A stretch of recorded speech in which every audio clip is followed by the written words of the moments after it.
there was so much debris and things that were messed up, trees and branches and a bunch of crap that floated from the river underneath his house.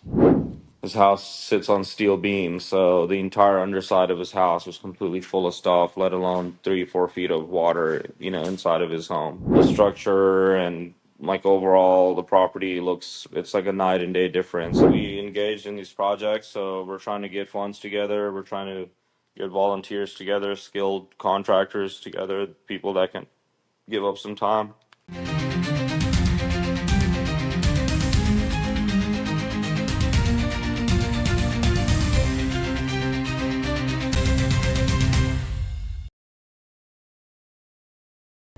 Welcome to Behind the Veil, a video podcast powered by the national nonprofit media platform American Muslim Today.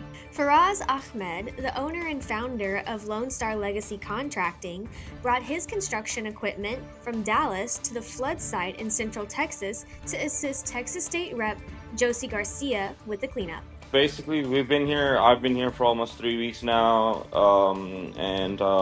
We've just been helping Josie out with SAR efforts, humanitarian efforts, cleanup stuff, all sorts of things. I've been working with a group called Humanity First, and we've had countless volunteers, and lots of different people that we've been able to help out and are still continuing to help out.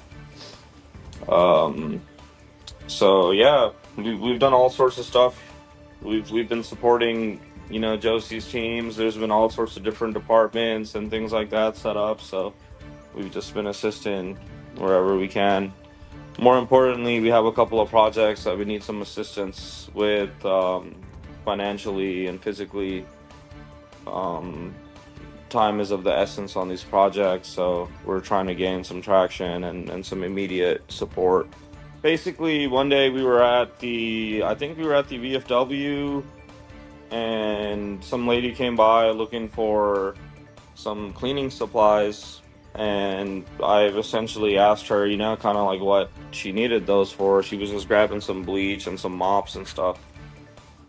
So basically, she told me her brother's house got flooded, and he's kind of like an old timer, has skin cancer, stuff like that, and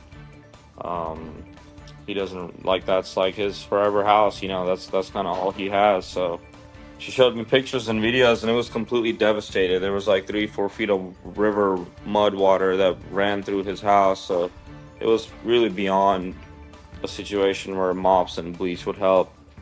So basically, we went and did a site visit. Eventually, Mike reached out to me, and we engaged. We did a tremendous amount of cleanup there. Like, there was so much debris and things that were messed up, trees and branches and a bunch of crap that floated from the river underneath his house. His house sits on steel beams, so the entire underside of his house was completely full of stuff, let alone 3, 4 feet of water, inside of his home.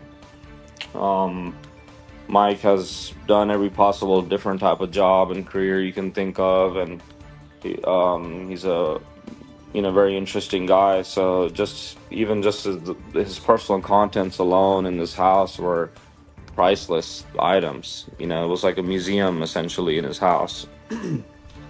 So we just began, cleaning and organizing, taking everything into storage, and then proceeding with demolition. We did a tremendous amount of tree cleanup, debris removal on the outside. The interior got fully gutted. It's been washed 3 times now. The structure and like overall the property it's like a night and day difference, and we haven't even really started rebuilding yet. So he doesn't have insurance is the main issue. He's been able to recover some money from FEMA, like $6,000, something like that, and some other small donations from various different organizations. But my goal since day one has been not to charge Mike at all, and even if he is able to get money from other organizations or other people, like, he needs that for himself. He's getting old, and he's gonna need, all of that money that he can source. So the goal here is not to take a dime from Mike and rebuild his house. I'm a business owner in Dallas. Obviously, I've been out here for 3 weeks, so my business is like, getting affected. But I'm not too worried about that. That's why I do these types of things. It always comes back tenfold every single time we do something like this. So, that's something that I'm not super concerned about. But yeah, and it's not just me; it's everybody. It's yourself, Josie. It's lots of other people. It's thousands of people that gave up. Like all sorts of things. So.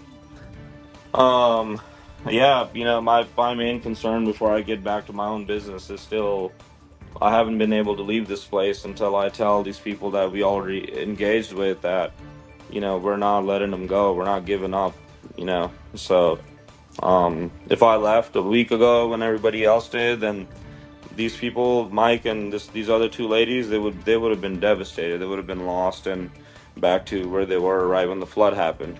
Um, so, we're trying to show them that we really are actually trying here and we're not going to let them go.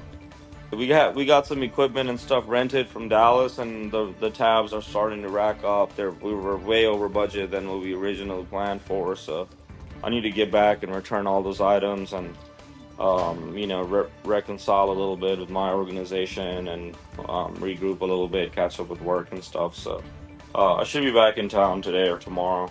Um, but yeah, we'll be right back. We engaged in these projects, so we're trying to get funds together. We're trying to get volunteers together, skilled contractors together, people that can give up some time.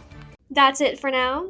Thank you for joining me on Behind the Veil. If you value our public service journalism, please support American Muslim Today, a 501c3 nonprofit, by following us on social media at American Muslim Today or donating at AmericanMuslimToday.com.